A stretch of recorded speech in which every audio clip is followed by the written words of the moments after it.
Okay, here we go. We gotta make this quick. So back where we left off, set a player. Okay, so I'm gonna skip how to make the player move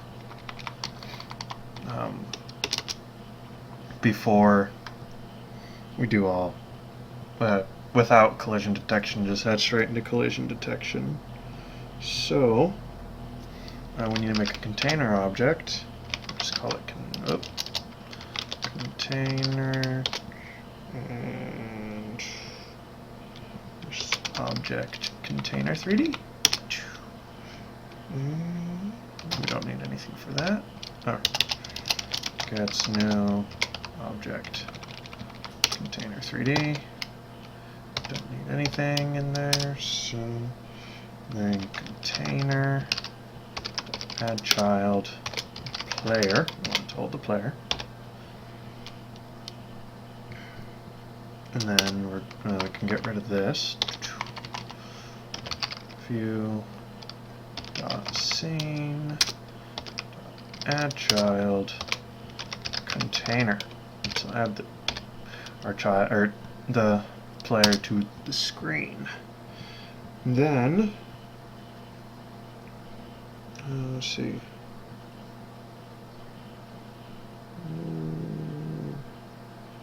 Yeah, we don't need the test mesh. Okay, so we need a new shape for the collision detection.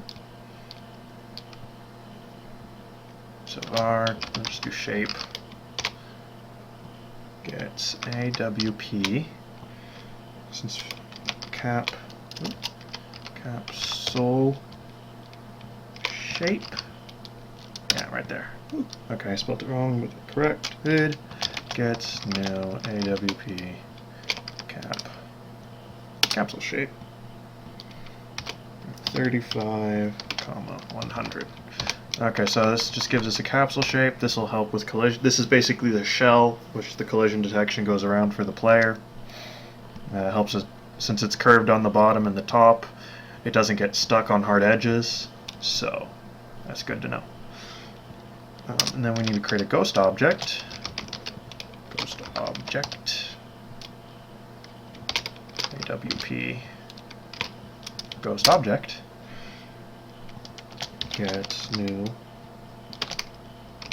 ghost object, and the ghost object, as far as I can tell,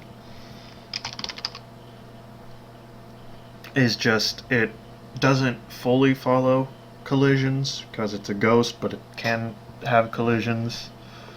Yeah, not 100% sure. And then the container, which contains our mesh for the player. And then we need to set collision flags for our ghost object. So collision flags gets AWP collision flags, and we should have imported it. AWP C O I S I O N L A G S. Okay, that's it. There we go. Make sure you spell that right. And this is going to be a character object, because it is a character. This will tell the collision manager what it is. No, my battery is low. And then we need ghost object dot add event listener. It's an AWP event. AWP event. One dot collision added, and then just the function for it. Character collision added. So this basically dispatches an event called whenever the character runs into an object, or the ghost object does. So PF character collision added. We need to add $e see, let me look. Yeah, AWP event. It's null. And then here,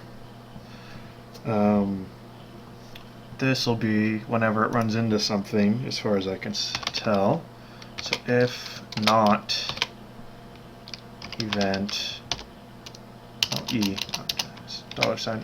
dot collision object, which is the player that it's the player.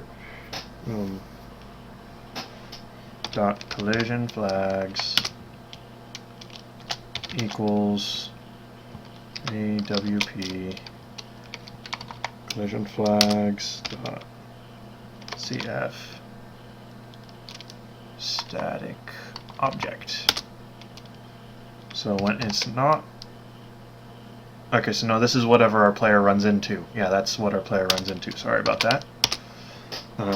If it's not a static object, which would be like the floor, which we haven't set yet, but we'll get to it, then it will do this. So var body, I basically copied this straight out of where I got the character, AwayPhysics character example. You can just Google AwayPhysics character and it has a bunch of collision examples, which is where I've gotten everything with the collision manager. Rigid body gets AWP rigid body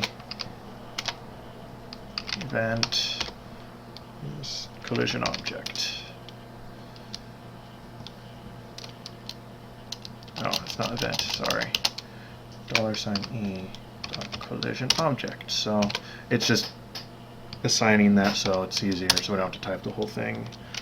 Var force event, no, not event, $e. Sorry, I'm looking at my tablet. Oh, my force gets vector 3D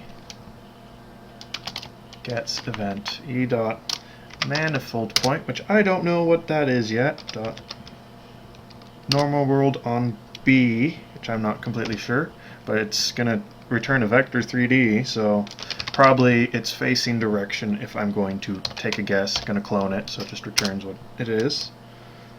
And force dot scale by, so it's just multiplying all the things, -30, all the XYZ in the vector by -30, and see body dot apply force, which I think central force will work better, just force, and then event, or not event, $e dot manifold point dot local point B. Okay, and I believe that's what, if you get stuck next to something, it prevents you from going through it. It's just that force that stops you. I might be wrong, but that's from what I've read what it is. If you guys figure it out, feel free to tell me. Okay, so done with that. Okay, and so we got the ghost object set up, but that's not completely done. What we need to do is set up a character controller. So this is how we can actually move around. This is just for holding on to collisions and all that. So what I have is player body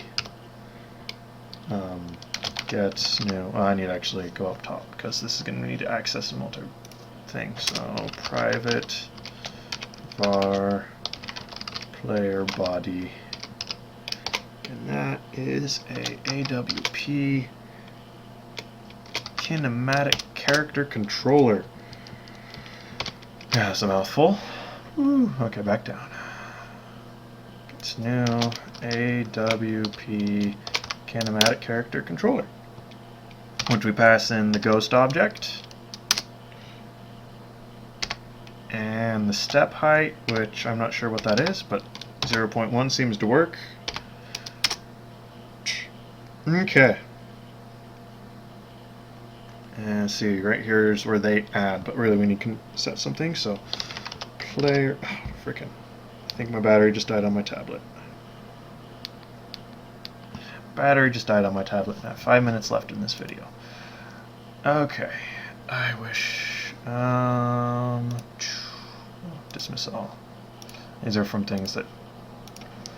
Oh, that's probably why it wasn't compiling earlier. Notepad++. Okay, that's open in my other window. Main. I should have just gone through here.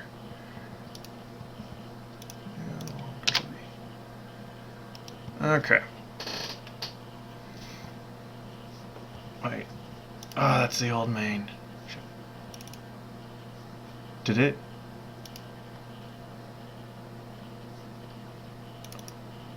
Did it overwrite my old main? Oh, it did. Oh shit. Oh well. Oh well. Let's end this one here. While this video is exporting, I'll get my tablet plugged in and all that and get to it. So, yeah, one more video after this probably.